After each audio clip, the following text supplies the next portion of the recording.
savoring the resonance.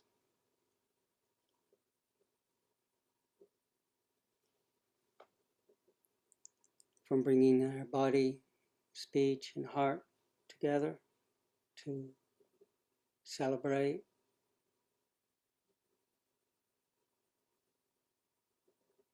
center, uplift the boundless virtues of the Triple Jewel.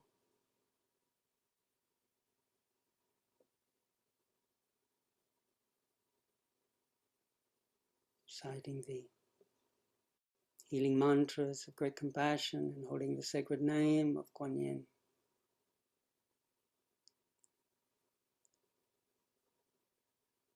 Carried on the breath, just noticing how does it feel when we do that.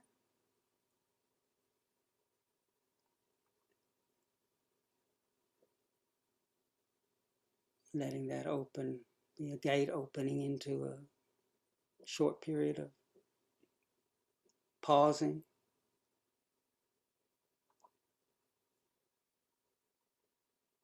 Allowing that first foundation of mindfulness to be an anchor, body,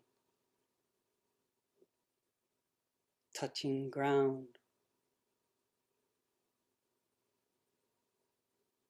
body that's continually nourished by the gift from the trees. As we take a few slow, deliberate, mindful in-breaths and out-breaths, receiving that gift, vitalizing, life-sustaining gift.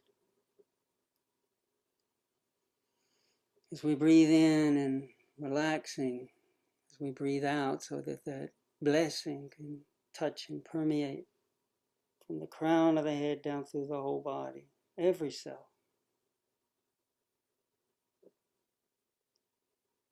A few long, slow, deliberate in and out breaths as we highlight that tangible dimension of our experience. Body touching ground, breathing. If the breathing seems too cramped for you, we can also use that experience of listening, letting sound, which is a wider global holding, listening as Kuan Yin's name tells us to do, at ease with the sounds of the world, allowing those sounds to reveal their vibratory, coming and going, ephemeral nature.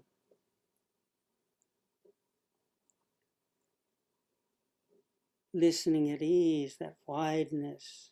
The body, ground still will be there in the midst of it, but it's an approach to that which is more being with, rather than sometimes trying to look at. Being with, listening, body breathing, resting in this ground of awareness, deep listening.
taking a couple of minutes to stretch, if that's helpful.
Trying to share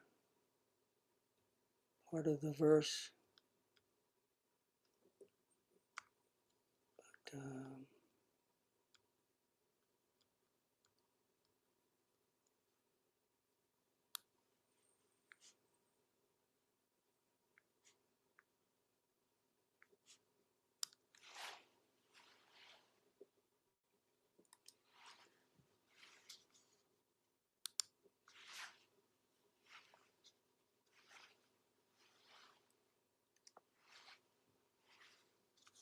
okay, well,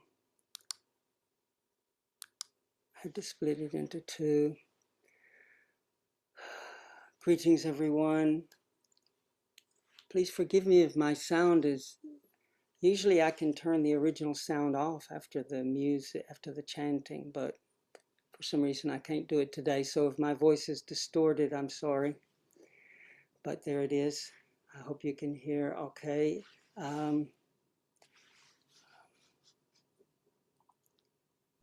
It's good. Oh, good. Thank you. I wanted to take this opportunity to share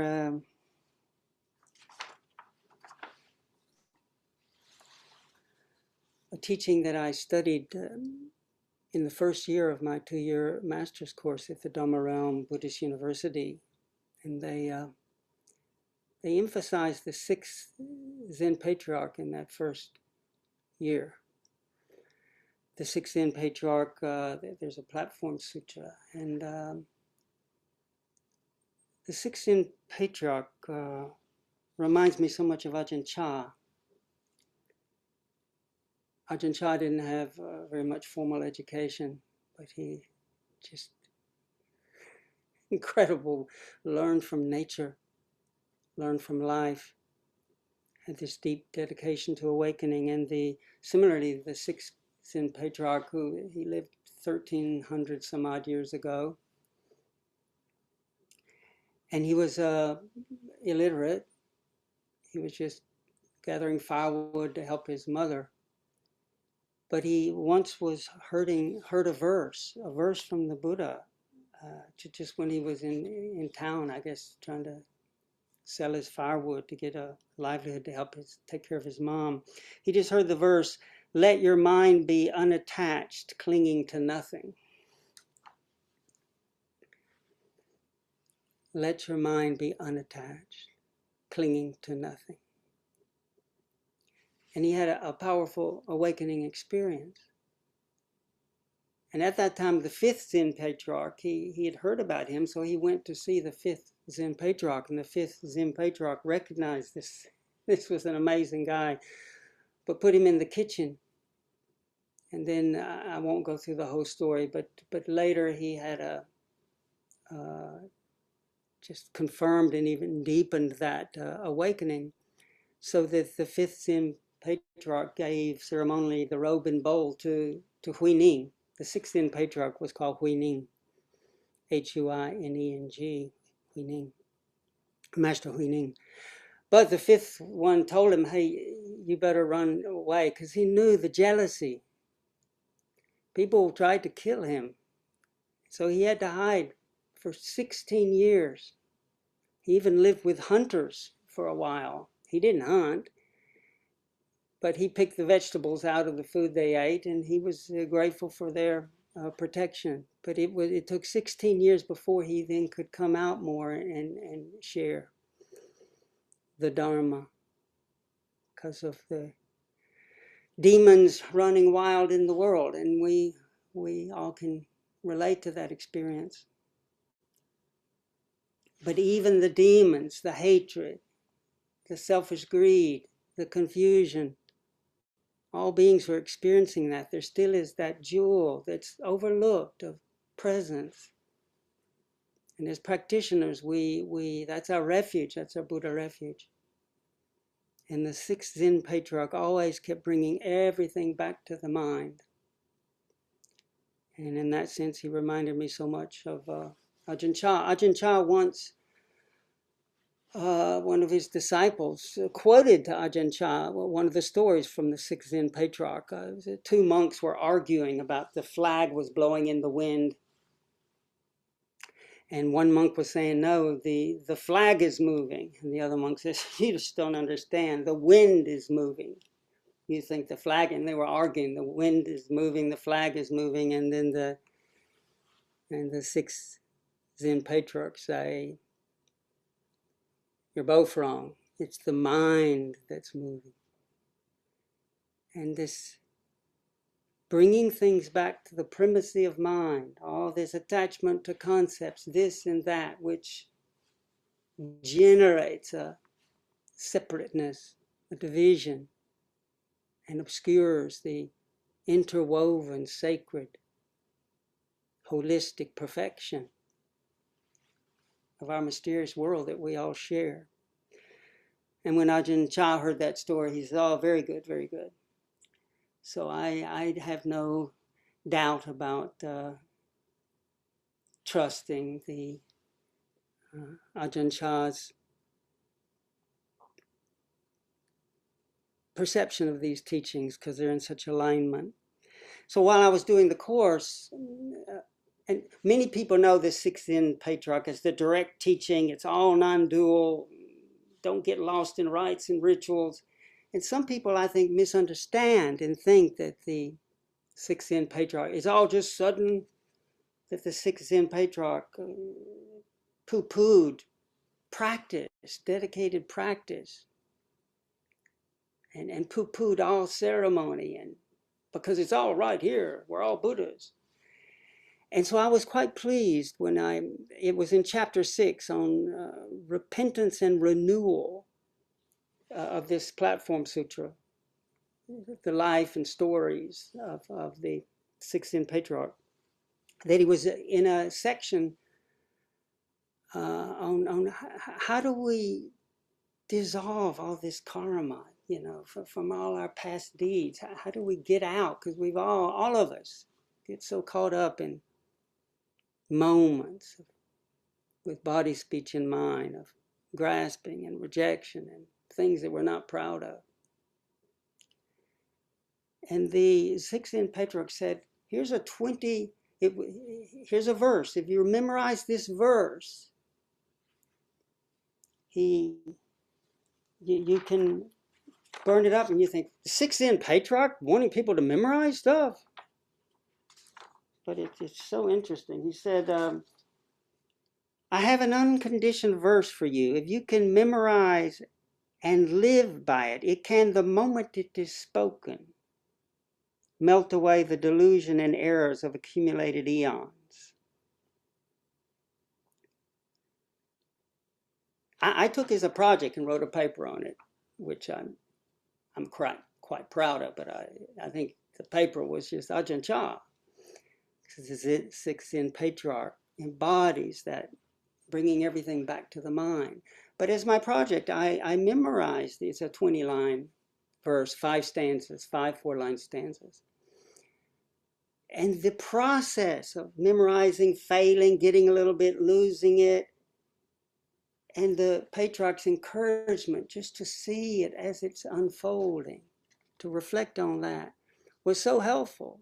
So I wrote about the efficacy of recitation. which oftentimes people think, oh, these non-dual teachers, it's all, you're already there, there's nothing you need to do. They're pointing to what Ajahn Chah would call right view, just always seeing things the way they are. So anyway, I first will just recite it. I'm not as skilled as Emiko to put things up there, and I couldn't post the whole verse. I did the first part of it, I think the first 3 stanzas, and then the part number 1, and then number 2, the last part. But anyway, even if you can't see it, I'm just going to recite it and then talk us through. Here's the verse. Confused people cultivate blessings, not the way. They just say cultivating blessings is the way.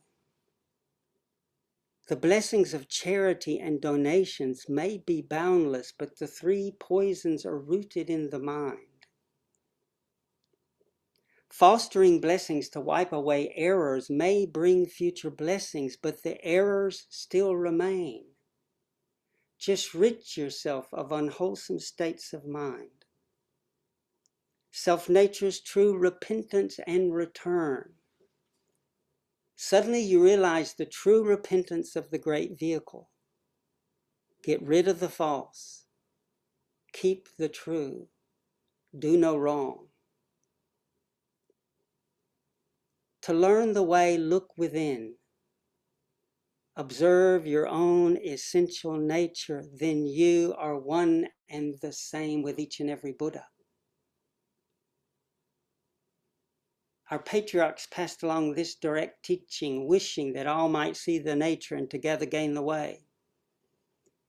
If you wish to see the Dharma body in the future, detach yourself from the appearances of things and cleanse your mind. Strive to see it for yourself. Don't just waste your time. When your last thought ceases, so does your life. Awaken to the great vehicle. See your inherent nature. Reverently, respectfully. Seek it with all your heart.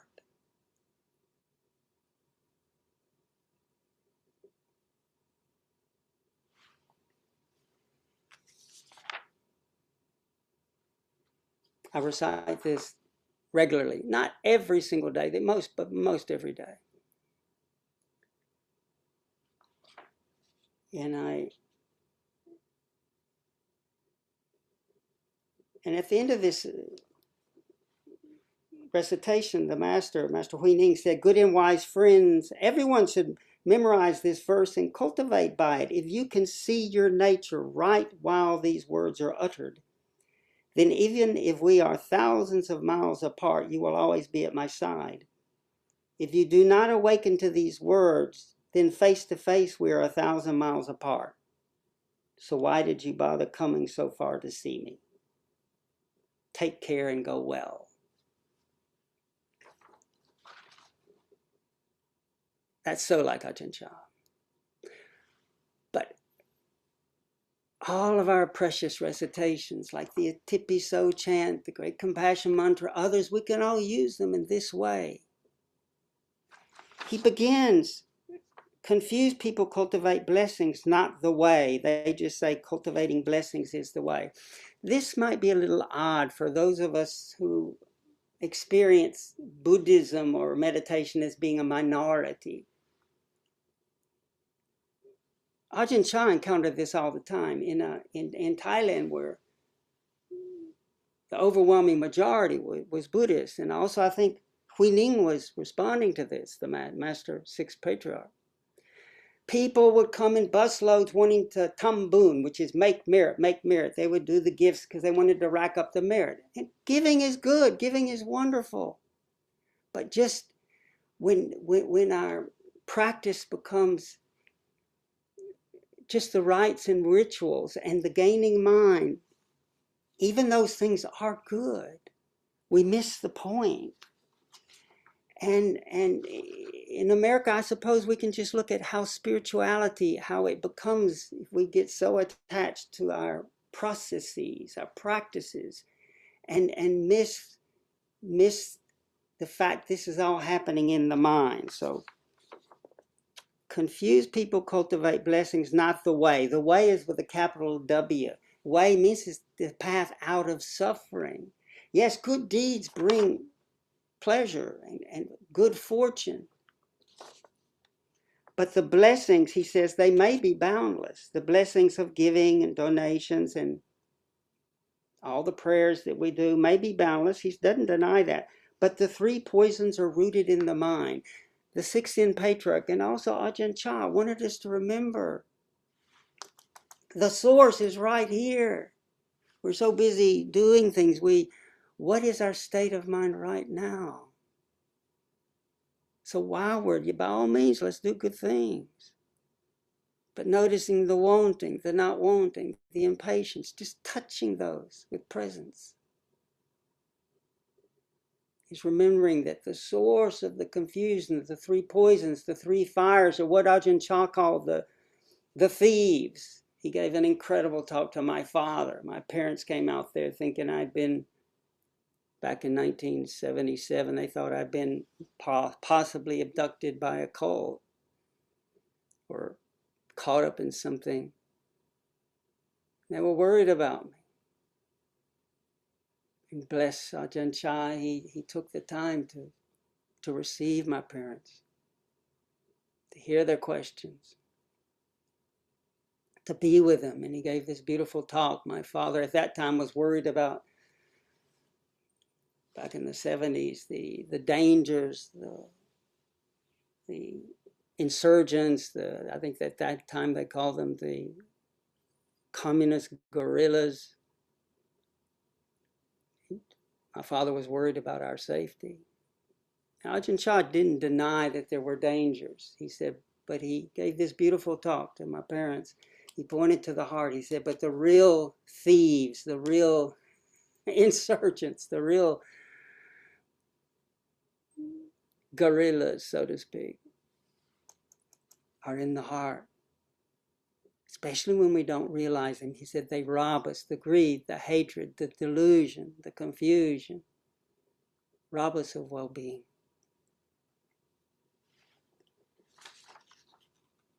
The three poisons are rooted in the mind. Then the second stanza, fostering blessings to wipe away errors may bring future blessings, but the errors still remain. When we do good karma, yes, it brings auspicious, every good karmic act brings good results.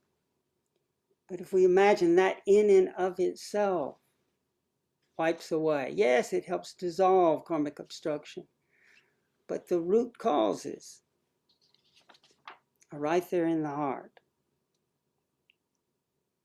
Fostering blessings to wipe away errors may bring future blessings, but the errors still remain. Just rid yourself of unwholesome states of mind, self-nature's true repentance and return. Rid yourself. Now this is careful. It's not a question of trying to destroy, but recognizing when we're caught up in a dream, when we're being just dominated by some impulse of craving, of aversion, of restlessness, of despair. He's learning to realize, wow, I'm not free here.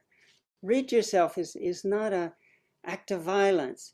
It's a recognizing and a moment of touching, of presence, of listening into.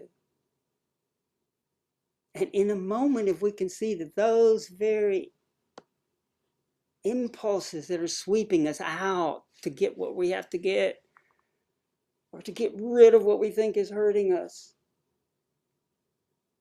when we see their ephemeral nature, then it's not that we have to destroy them, but that we realize they're ungraspable, they're uncertain, they're empty. So this phrase takes some wisdom to understand it. Rid yourself of unwholesome, just learning to be patient right there with it. And little by little, loses its hold on us. Self-nature's true repentance and return. So how do we really make amends? Get to the root of the problem. And this return is so important. The path, in a sense, is the great return.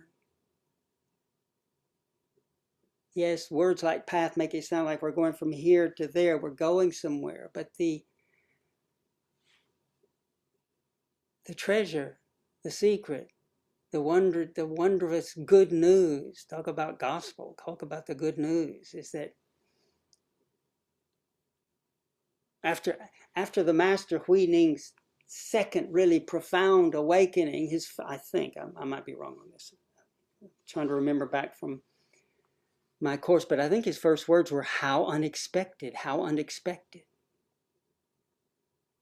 It's not that you get something.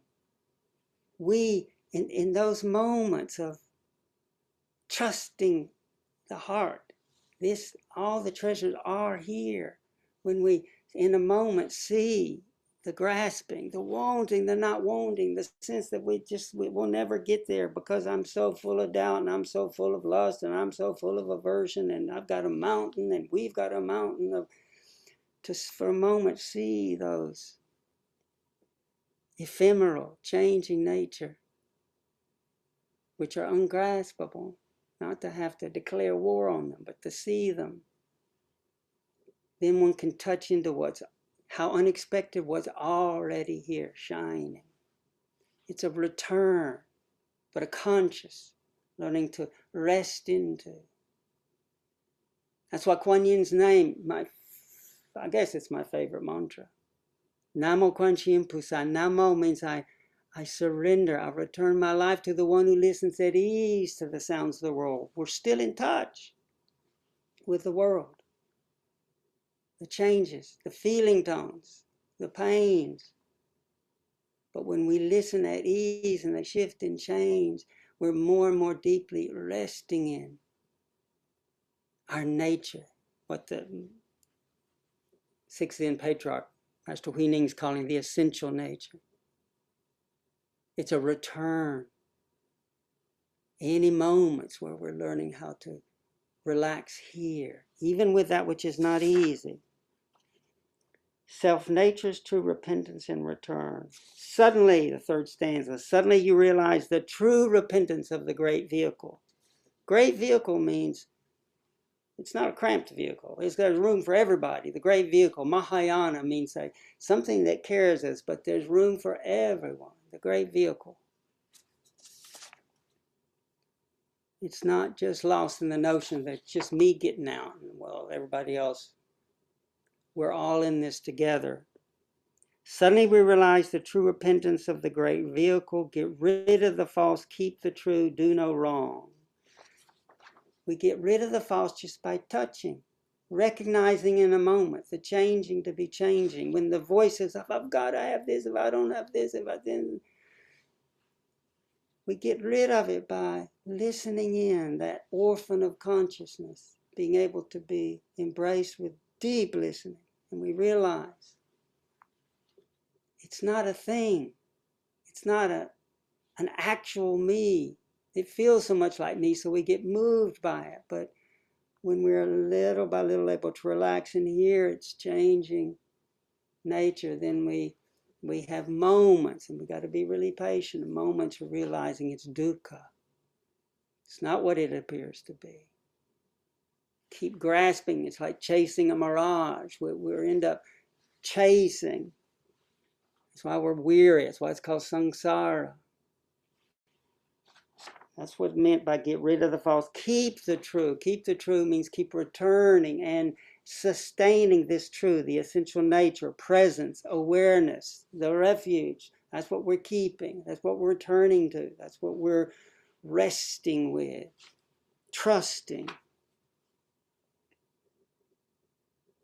Do no wrong.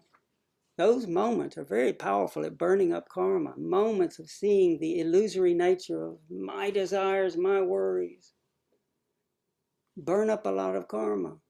But yes, we have conditioned tendencies, so we keep repeating our problems. We all know the areas that we need to work on. And we keep practicing little by little, listening into the harmful impulses, but little by little learning not to speak and act on the impulses that are harmful, that are cruel, that are reckless.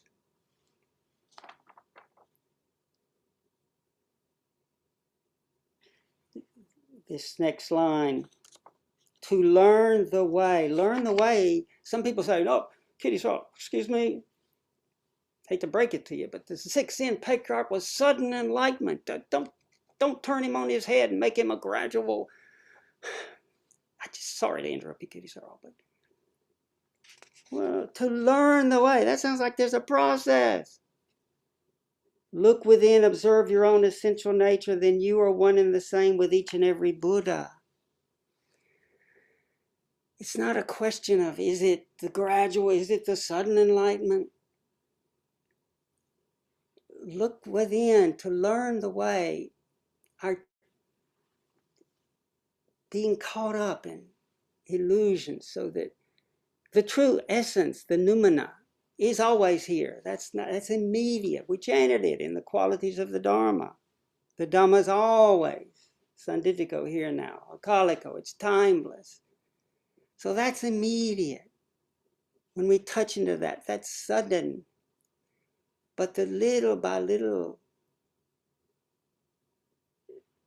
recognizing these layers of confusion, that's the gradual part. Of little by little, again and again, being with our restlessness, our worry, our lust, our ill will, our confusion. And each time we relax a little more, see the true nature, each time we touch into that, it's not a gradual thing. We wake up again to what's always here shining, holding us all the time. The gradual and the sudden are not in conflict. But yes, it's helpful. It's not that we're getting somewhere else. It's always right here and now. But it's really helpful to be patient. This is where people don't do the Sixth Zen Patriarch justice when they make out it's all the Buddha, and make fun of anybody who's doing a practice. Here he is having us memorize something. He didn't make fun of bowing. He didn't make fun of chanting, but he wanted us to remember that it's the true nature is right here and now, and the obstruction is in the heart. Suddenly you realize the true repentance of the great vehicle. Get rid of the false, keep the true, do no wrong. To learn the way, look within. Observe your own essential nature, then you are one and the same with each and every Buddha.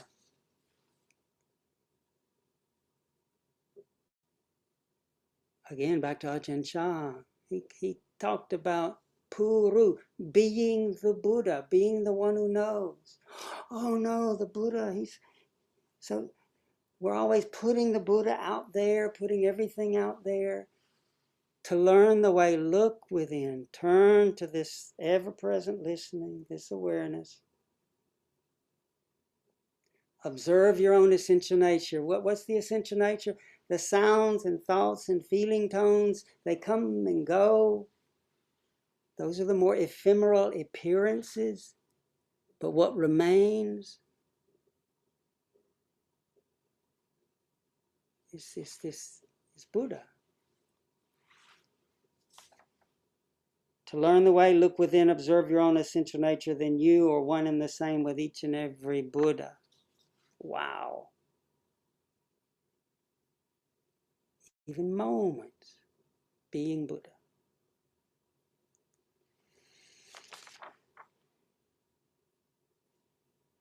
Our patriarchs passed along this direct teaching. This is direct because it's uju. It's direct because it's pointing right here to this moment, wishing that all might see the nature and together gain the way.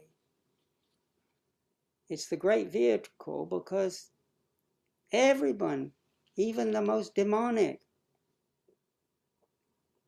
The Buddha's chief disciple, Moggallana, foremost in psychic powers.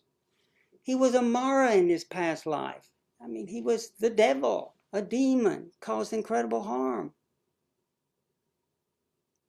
The true nature is right here. The Buddha patiently, little by little, coaxing us, trusting that this treasure is here. That's why saddha, faith or confidence, is the first spiritual faculty. Little by little we learn to trust, because so much of our conditioned trust is the good stuff's out there. It's the externalizing. To learn the way we look within, little by little we learn to trust the refuge of awareness, which little by little trust that the treasures are here. If you wish to see the Dharma body in the future, detach yourself from the appearances of things and cleanse your mind. The Dharma body, that means the Buddha, the whole universe is the Buddha's body. Our true body is the whole universe. And the little by little trusting this awareness, as it purifies of confusion, then more and more our body is interwoven with everything and everyone. Detach yourself from the appearances of things. That's just, it's not trying to destroy stuff, looking the way that we take the appearance. That's talking about our conditioned perceptions about. You know the story of Ajahn Chah and the boulders? We've told it countless times. When we were on alms round and Ajahn Chah says, are those, his disciples were on alms round, are those boulders heavy? And they all said, yes, very heavy. And Ajahn Chah grunted as he would do from time to time. He went, nah, it's only heavy if you lift it. You try to lift it. The way that we buy into this letting go, allowing the appearances to be what they are, and every impossible thing.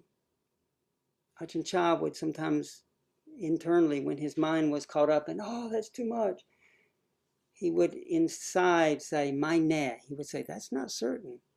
And as he patiently was with it a moment, he would see that the it's too much was a moving mood. It would then dissolve itself. It would shift. But when he was caught in the appearance, he would pick it up and have to carry around all these boulders. Detach yourself from the appearances of things and cleanse your mind. Strive to see it for yourself. Don't just waste your time. The last stanza. When your last thought ceases, so does your life.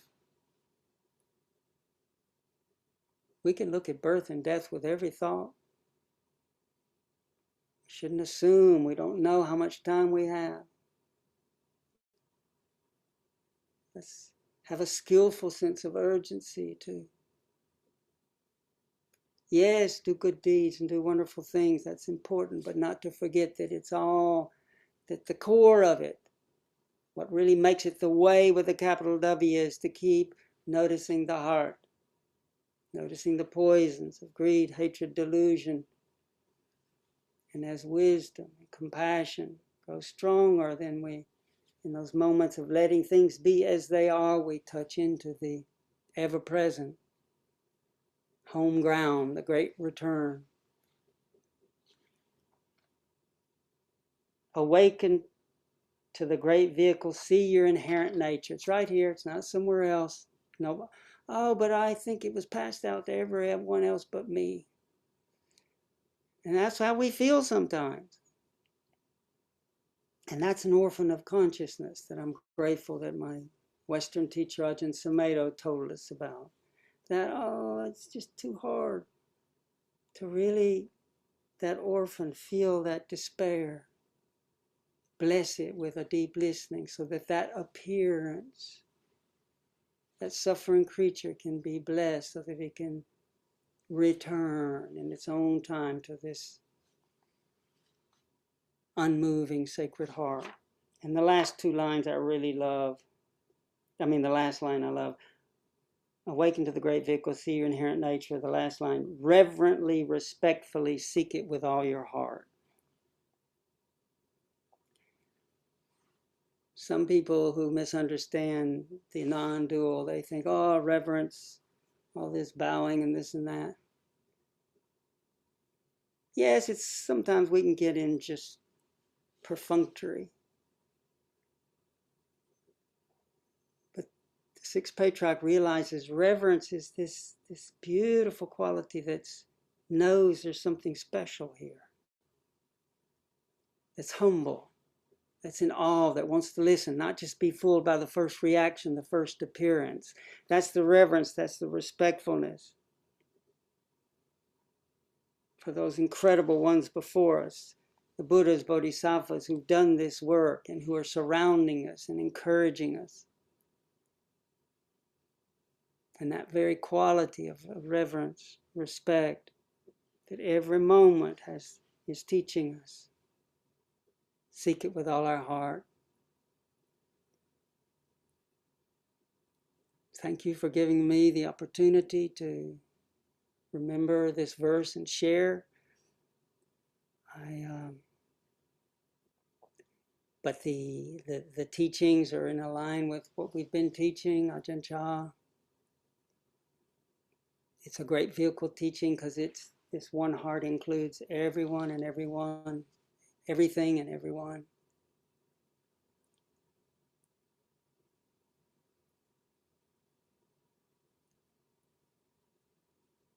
And when we do our practices, Kuan Yin, the Buddhas are right here with us. Just as he said at the end, he's saying this verse, but it's all of our practices. Good and wise friends, he said after he recited this, everyone should memorize this verse, cultivate by it.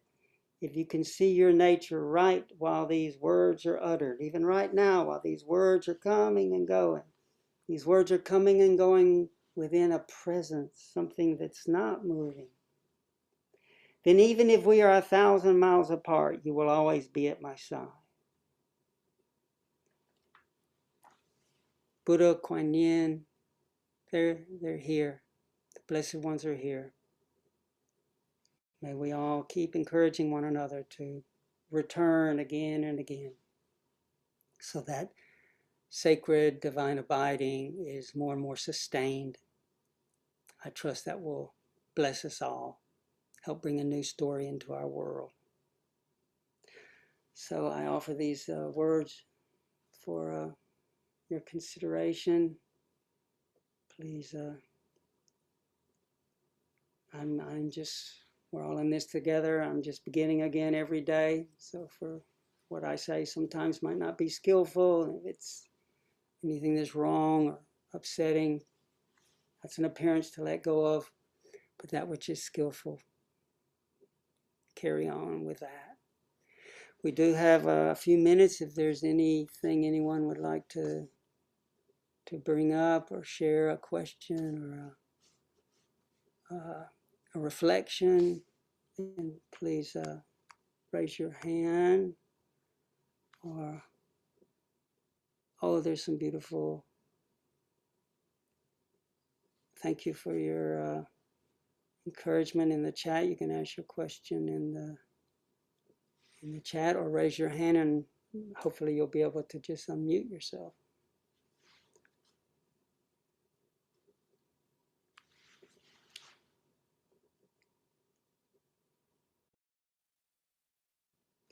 Linda, are you able to unmute yourself?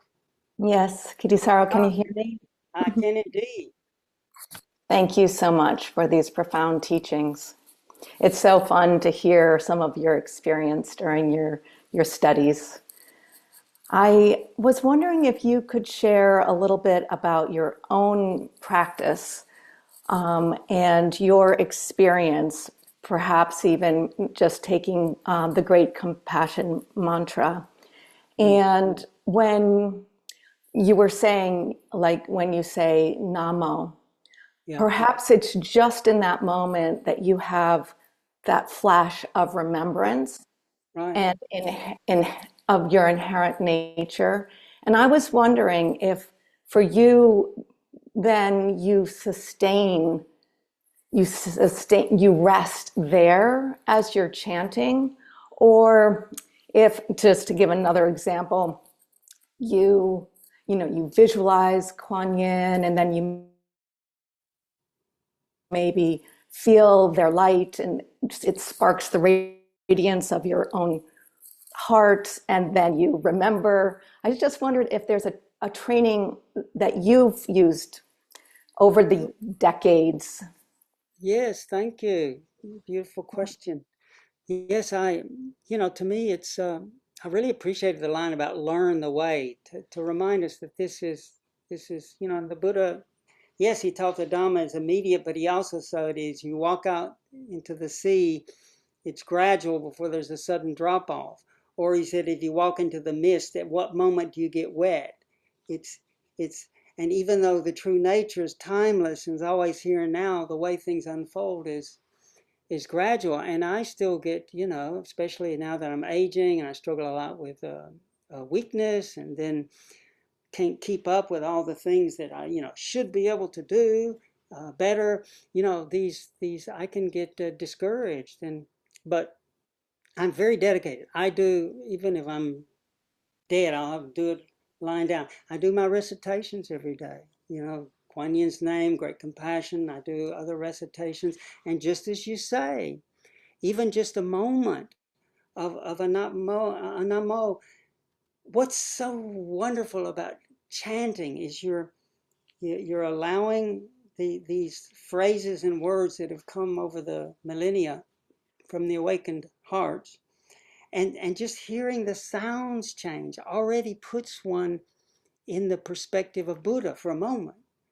And then it might be, then I still find out in the middle of the chant, I've been pulled somewhere else, but I then keep returning, so that just as you say, it returns more. And then also, it's not that I visualize it, but I do trust that I don't know why, but the trust is deepened over the years. And I then, from time to time, feel the presence of the Buddha, of Kuan Yin, of these different, they're here.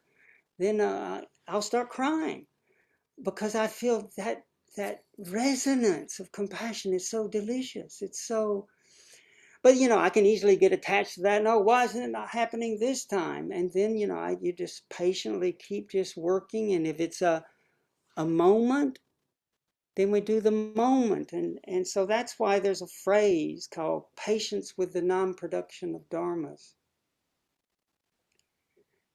As we patiently, with recitation, there's a moment of resting, and then we'll notice the restlessness. It might seem a little bumpy, but patience deepens so that bumpiness, little by little, becomes more smooth, so that there's more sustained, so that when there's more skill in my practice, then that I'm really rooted in this unmoving stuff. And then I think, what's the problem? Because it's so blissful. And then speaking and acting from that place seems more easy. But then, part of me wishes, well, I wish I was this way all the time. But, we still have, in our deep unconscious, we still have these conditioned tendencies, or the phrase is, when our buttons are pushed.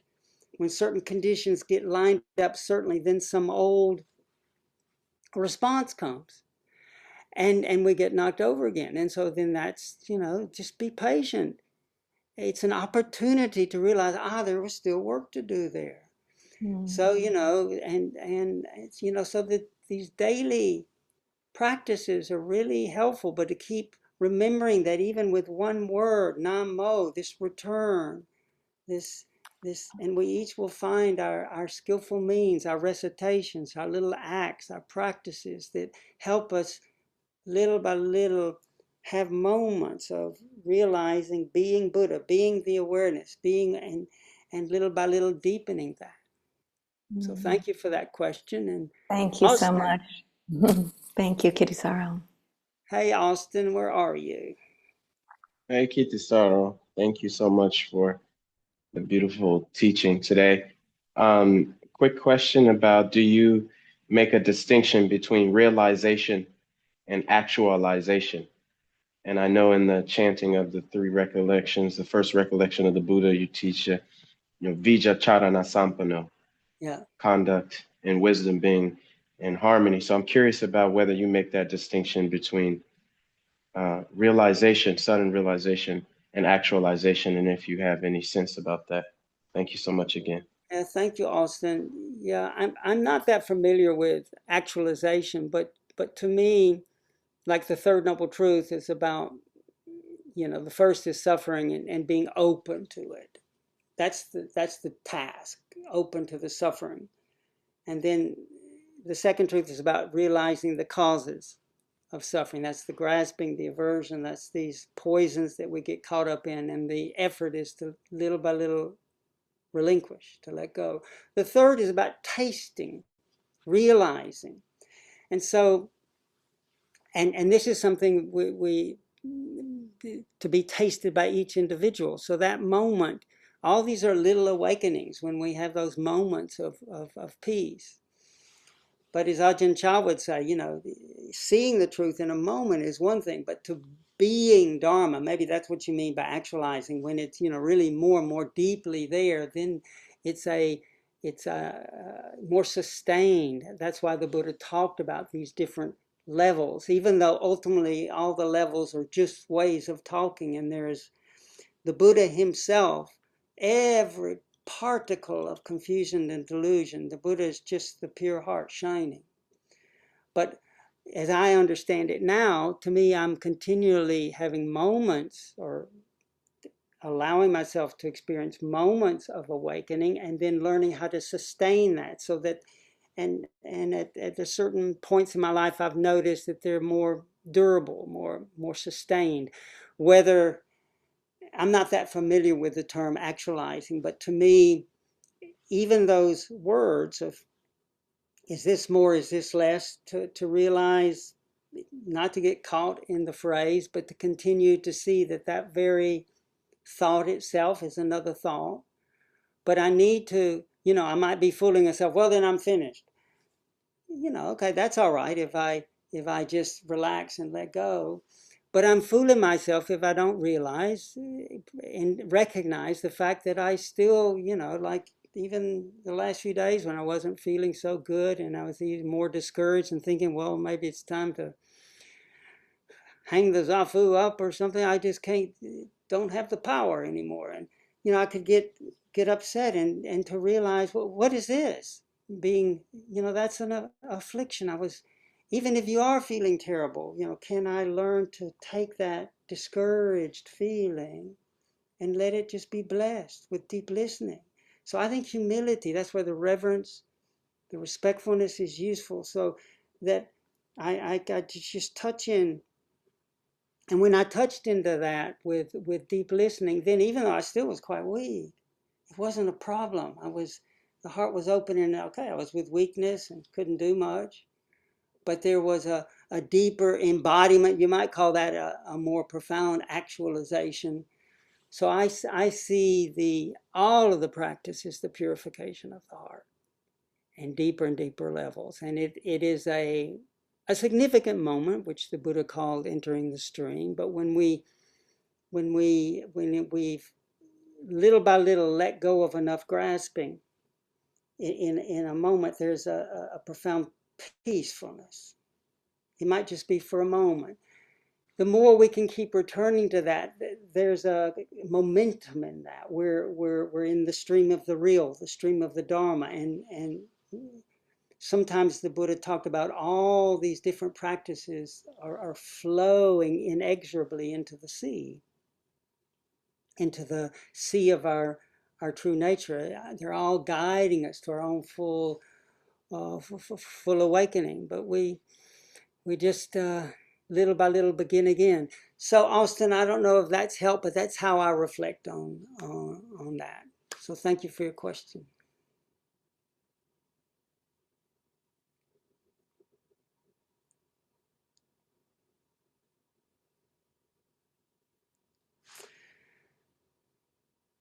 It's a real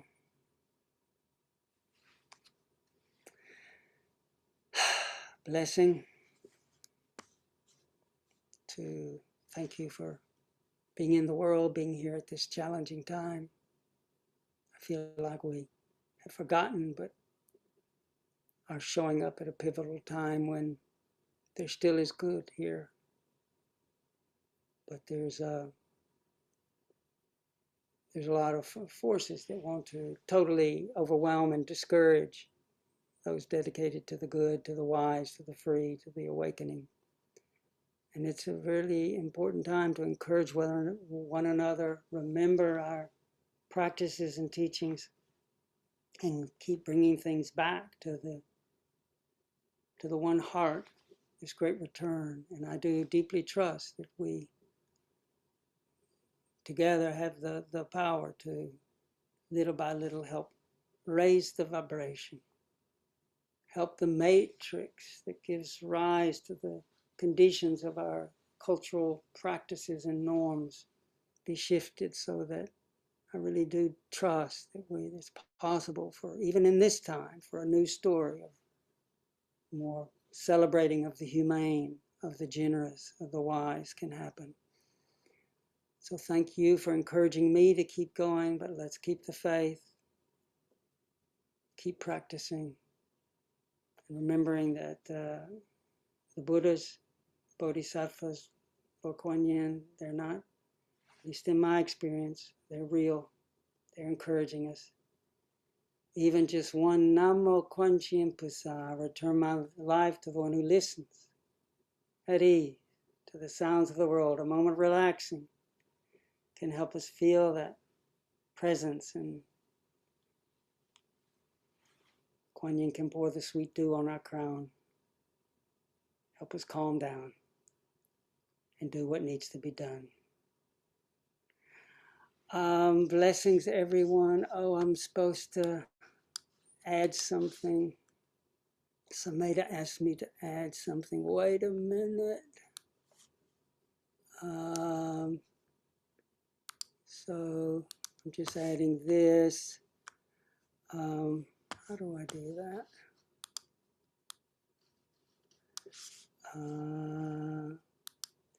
I'm very grateful to Sacred Mountain Sangha that lets us do all this. Let me just see.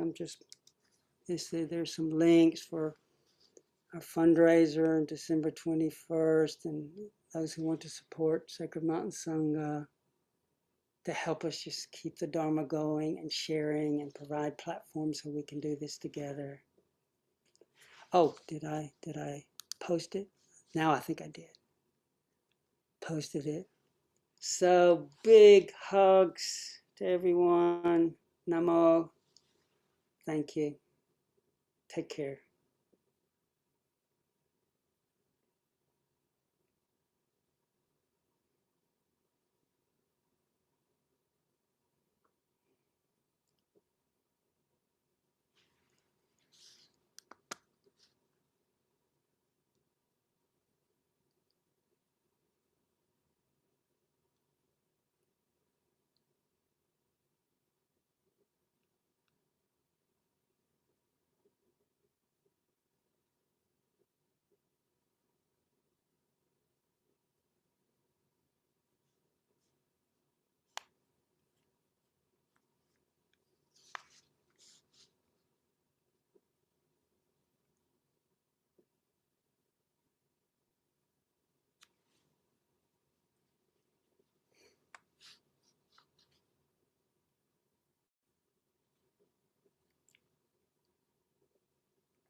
Mm-hmm.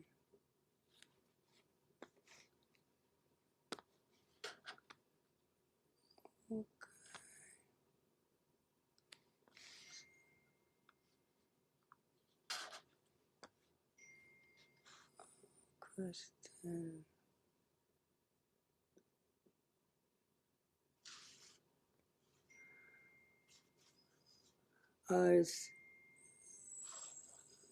I don't know if Kristen is still here. I didn't see your question. Oh, hi. Yeah, I'm still going to teach that course. It's going to be next year. Yeah, and so it'll come out. Yeah. Thank you. Yeah.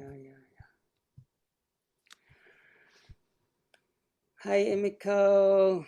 Hi, Kitty. I was able to be here because there's not temple service today, so I wanted to come in. I'm so glad I did. And I wish that I could be here every week and that I could help with tech and that I could, put in links and things like that. When I'm able to, I would love to do Don't so. worry. It was a real gift just having your kind presence. And I was a little, for some reason, sometimes I can put the sound on and off, but we can talk later about that. I don't know why it wouldn't turn off today. It all sounded fine though. The sound was Oh, great the good. whole time, Oh, good. so it worked. Big hugs to you all. I'm Ah, signing off. Bye bye, many everyone. blessings. Thank Night, you. friends.